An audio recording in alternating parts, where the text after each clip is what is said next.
Hi hello నమస్తే అందరూ ఎలా ఉన్నారు బాగున్నారా welcome back to my channel. ఈరోజు మన ఛానల్లో చకోడీలు షాప్లో లాగా కరకరలాడుతూ ఇంట్లోనే హెల్దీగా ఎలా ప్రిపేర్ చేసుకోవాలో చూపిస్తున్నానండి. చాలా అంటే చాలా టేస్టీగా ఉంటుంది. ఇప్పుడు స్కూల్ టైం కాబట్టి చిన్నపిల్లలకి స్నాక్గా కూడా ఉంటుంది. ఖచ్చితంగా ట్రై చేయండి. ట్రై చేసి మీకు ఎలా వచ్చింది కామెంట్ చేయండి. వీడియోని లైక్ చేయండి, ఛానల్ సబ్స్క్రైబ్ చేసుకోండి. వెడల్పుది ఒక గిన్నె తీసుకోండి, దాంట్లోనే జల్లెడ పెట్టేసుకోండి. మనం పిండి అనేది జల్లించుకున్నామంటే చాలా ఫ్రెష్గా ఉంటుందండి. ఎప్పుడైనా సరే ఏది చేసుకునేటప్పుడైనా పిండి అనేది జల్లించుకోండి. ఫస్ట్ ఒక గిన్నె ఏదైనా సరే ఒక గిన్నె తీసుకోండి, లేదా ఒక కప్పు తీసుకోండి. ఆ కప్పుతోనే కొలతలన్నీ వేసేసుకోండి. ఆ కప్పుతోనే కొలతలన్నీ చూపిస్తున్నాను. నేను ఫస్ట్ ఒక గిన్నె వరకు బియ్యం పిండి తీసుకున్నాను, ఇంకో గిన్నె మైదా పిండి తీసుకున్నాను.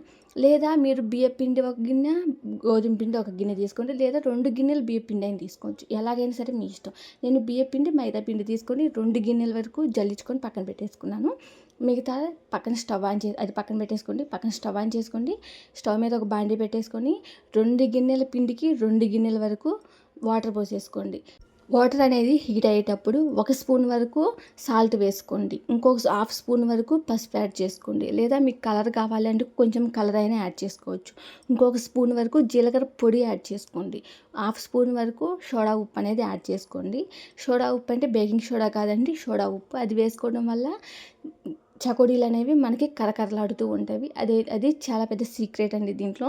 అవి వేసుకోకపోతే కొంచెం గట్టిగా ఉంటుంది, అవి వేసుకుంటే కొంచెం కరకరలాడుతూ వస్తుంది. మనకి చకోడీలు అనేవి చాలా బాగుంటుంది. 1 స్పూన్ వరకు కారం వేసుకోండి. కారం వేసుకున్నాక వాటర్ ఇలా తెరులుతూ ఉన్నప్పుడు మనం పక్కన రెడీగా పెట్టేసుకున్నాం కదా పిండి, ఆ పిండి అనేది కొంచెం కొంచెం వేసుకుంటూ కలిపేసుకోండి. అలా కలుపుకుంటే పిండి అనేది ఉండగట్టకుండా మొత్తం వాటర్లో కలిసిపోతుంది. మొత్తం ఒకసారి పిండి అనేది మొత్తం ఒకసారి వేసేసుకోండి. ఇంకా ఇలా ఫస్ట్ కొంచెం వేసుకున్నాక కలుపుకున్నాక మళ్ళీ వేసుకోండి. అప్పుడు వాటర్లో పిండి మొత్తం ఇలా వేసుకున్నాక గెంటెతోటి మొత్తం తిప్పేసేయండి. స్టవ్ ఆఫ్ చేసేసేయండి. స్టవ్ ఆఫ్ చేసినాక ఇలా గెంటెతో తిప్పేసేయండి. ఈ హీట్ మీద పిండి అనేది చాలా బాగా మెత్తగా సాఫ్ట్గా వచ్చేసిద్ది. ఇలా తిప్పుతూ ఉన్నారంటే మనకి వాటర్కి సరిపడ పిండి అనేది కరెక్ట్గా ఉంటుంది. 2 కప్పుల పిండికి 2 కప్పుల వాటర్ అనేది కరెక్ట్గా సరిపోతాయండి. ఎక్కువ అవసరం లేదు. కొంచెం పిండిగా ఉంది అనుకున్నా కూడా ఇబ్బంది ఏం లేదండి. తర్వాత మనం కలుపుకునేటప్పుడు మొత్తం ఈక్వల్గా సరిపోయిద్ది. మీరు అంత టెన్షన్ పడాల్సిన అవసరం లేదు. ఇలా మొత్తం కలిపేసుకున్నాక హీట్ మొత్తం పోయిందాక మూత పెట్టేసి పక్కన పెట్టేసుకోండి.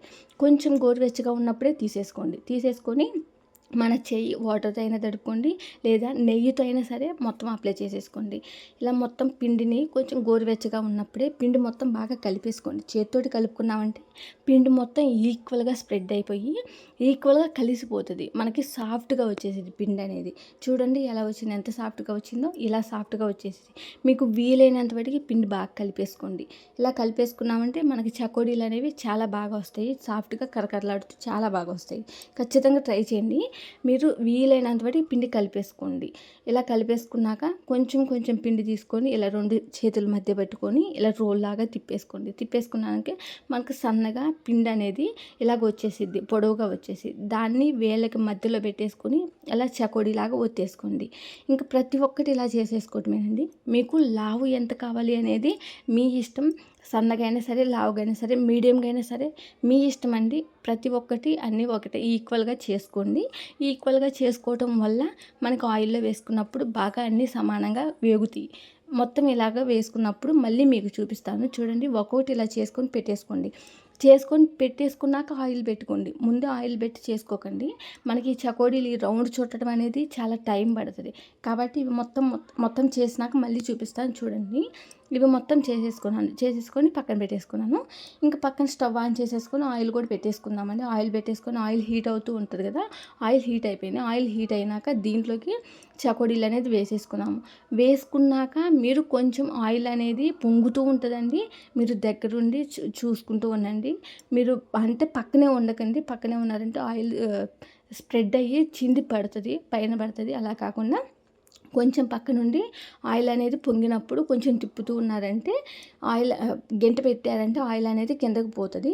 ఇంక ఇలా ఆయిల్ కింద పోయినాక చకోడీలు మొత్తం ఉడుకుతూ ఉంటాయి. చూడండి కొంచెం మనకి బ్రౌన్ కలర్ వచ్చే వరకు ఉంచండి. ఇలా వచ్చినప్పుడు కొంచెం మెత్తగా ఉన్నాయి అనుకుంటే తర్వాత మళ్ళీ వేసుకోవచ్చు. లేదు అనుకుంటే కొంచెం బ్రౌన్ కలర్ వచ్చిందాక ఉంచేసుకొని చకోడీ అనేది ఒత్తి చూసుకుంటే ఉడికినాయా లేదా అనేది మనకు తెలిసిపోతుంది, ఫస్టే తెలిసిపోతుంది. ఇంకా తర్వాత అవి కూడా మళ్ళీ మొత్తం వేసేసుకొని ఇలాగే వేగనిచ్చుకొని ఉడకనివ్వండి. చకోడీలన్నీ ఇలా ఉడికినాయి అంటే మనకి చాలా సాఫ్ట్గా వస్తాయి. టేస్ట్ కూడా ఇంట్లో చేసుకునే చకోడీలు బయట చేసుకునే చకోడీలు డిఫరెన్స్ అనేవి చాలా ఉంటుందండి. ఇంట్లో చేసుకునేటప్పుడు మనకు కొంచెం అటు ఇటుగా అయినా కానీ టేస్ట్ అనేది సూపర్గా ఉంటుంది, హెల్త్ కూడా చాలా మంచిది.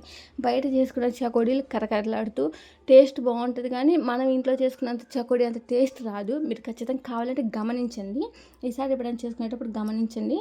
మనం ఇంట్లో చేసుకునే చకోడీలు బయట చేసుకునే చకోడీలు అంత టేస్ట్ అనేది మనం ఇంట్లో చేసుకునే చకోడీలకి అంత టేస్ట్ అనేది బయట చకోడీలకి రాదు. మీరు ఈసారి ట్రై చేయండి. ట్రై చేసినప్పుడు గమనించి నాకు కామెంట్ చేయండి, మీరే అంటారు. చూసి ఖచ్చితంగా ట్రై చేయండి, ట్రై చేసి కామెంట్ చేయండి. Thank you for watching.